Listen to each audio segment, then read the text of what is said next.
1905 সালে 29 আগস্ট হকির জাদুঘর মেজর ধ্যানচাঁদের জন্মগ্রহণ করেছিল। 2019 সালে দিনটিকে জাতীয় ক্রীড়া দিবস হিসেবে ঘোষণা করা হয়েছিল। এই জাতীয় ক্রীড়া দিবসকে সামনে রেখে রাজ্য যুব বিষয়ক ও ক্রীড়া দপ্তরের উদ্যোগে রাজধানী NSRCC ইনডোর হলে অনুষ্ঠানের আয়োজন করা হয়। অনুষ্ঠানে উদ্বোধন করেন সচিব যুব বিষয়ক ও ক্রীড়া দপ্তর প্রদীপ কুমার চক্রবর্তী, যুগ্ম সচিব পাইমং মক, অর্জুন পুরস্কার প্রাপ্ত মন্টু দেবনাথ সহ আরও অনেকে।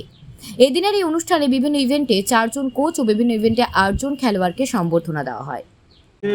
এই রাজ্যে ক্রীড়াকে এগিয়ে নেওয়ার জন্য বিভিন্ন পদক্ষেপ রাজ্য সরকার নিয়েছেন, আপনারা জানেন।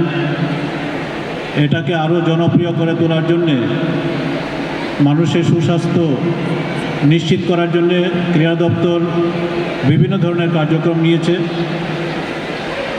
যেমন সিনথেটিক টার্ফ, সম্মিলিত ফুটবল মাঠ, বহুমুখী ক্রীড়া ভবন, অ্যাথলেটিক্স ট্র্যাক, সিনথেটিক হকি মাঠ, সুইমিং পুল ও ওপেন জিমনেশিয়ার মতো ক্রীড়া পরিকাঠামো রাজ্যের বিভিন্ন স্থানে গড়ে তোলা হচ্ছে। এইসব উন্নত পরিকাঠামো ব্যবহার করে রাজ্যের ছেলেমেয়েরা জাতীয় ও আন্তর্জাতিক স্তরে বিভিন্ন ক্রীড়া প্রতিযোগিতায় সাফল্যের সাথে অংশগ্রহণ করতে পারছে এবং পরিকাঠামো গড়ে তোলার মাধ্যমে বিভিন্ন ধরনের জাতীয় স্তরের ক্রীড়া প্রতিযোগিতা আয়োজন করা সম্ভব হচ্ছে আমাদের এই রাজ্যে। আগরতলায় আপনারা জানেন যে জাতীয় খেলা প্রতিযোগিতায় বিভিন্ন বিভাগে অনুষ্ঠিত হয়েছিল আমাদের এই রাজ্যে। সেখানে ছেলেমেয়েরা 6টি স্বর্ণপদক পেয়েছিল, 2টি রৌপ্য পদক ও 1টি ব্রোঞ্জ পদক জয় করেছে। এছাড়া দিল্লিতে 67তম জাতীয় স্কুল খেলা প্রতিযোগিতা অনুষ্ঠিত হয়েছিল, সেখানেও আমাদের ছেলেমেয়েরা 2টি স্বর্ণপদক, 1টি রৌপ্য পদক জয় করেছে। পশ্চিমবঙ্গে অনুষ্ঠিত 67তম জাতীয় স্কুল খেলার প্রতিযোগিতায় রাজ্যের অংশগ্রহণকারীরা 3টি রৌপ্য পদক জয় করেছে। কিছুদিন আগে আপনারা জানেন যে খেলো ইন্ডিয়া ইউনিভার্সিটি গেমসে বিভিন্ন যোগা ইভেন্ট যে হয়েছিল, আমাদের ত্রিপুরা বিশ্ববিদ্যালয়ের মেয়েরা দলগতভাবে রৌপ্য পদক জয়লাভ করেছে। এটা আমাদের এই রাজ্যের কৃতিত্ব।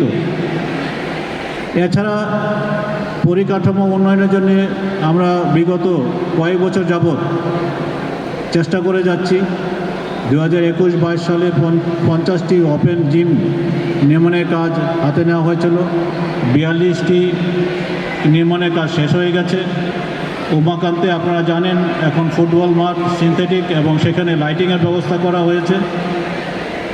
সেখানে দিনে এবং রাত্রে ফুটবল সেখানে প্রতিযোগিতা অনুষ্ঠিত করা যায়।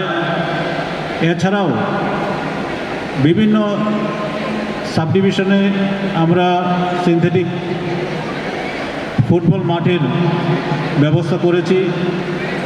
60টির মধ্যে প্রায় 6টির কাজ শেষ হয়ে গেছে, বাকিগুলি কিছুদিনের মধ্যে শেষ হবে। এছাড়াও আমরা আন্তর্জাতিক মানের অ্যাথলেটিক ট্র্যাক কিছুদিন আগে পানিসাগরে স্থিত যে আমাদের রিজনাল কলেজ অফ স্পোর্টস আছে, সেখানে সেটার ওপেনিং হয়ে গেছে। বাদারঘাটে তদ্রুপ সিনথেটিক ট্র্যাকের কাজ সমাপ্তির পথে। এছাড়াও হকি যে ফিল্ড সিনথেটিক, সেটাও আমরা বাদারঘাটে করছি, সেটার কাজও প্রায় শেষের দিকে। আমরা চেষ্টা করে যাচ্ছি যে জাতীয় স্তরের ইভেন্ট ভবিষ্যতে ইন্টারন্যাশনাল স্তরেরও 1-2টি ইভেন্ট আমরা করতে পারি কি না, সেই লক্ষ্যে স্পোর্টসের ইনফ্রাস্ট্রাকচার ডেভেলপমেন্ট করে যাওয়ার জন্য। আপনারা জানেন মুখ্যমন্ত্রী স্পোর্টস ডেভেলপমেন্ট স্কিম, সেই স্কিমের আওতাধীন বিভিন্ন কর্মসূচি আমরা হাতে নিয়েছি। এছাড়াও ট্যালেন্ট সার্চ, মুখ্যমন্ত্রী ট্যালেন্ট সার্চ কর্মসূচি রয়েছে। আমরা 52 জন মহিলা খেলোয়াড়কে এককালীন আর্থিক সহায়তা প্রদান করেছিলাম।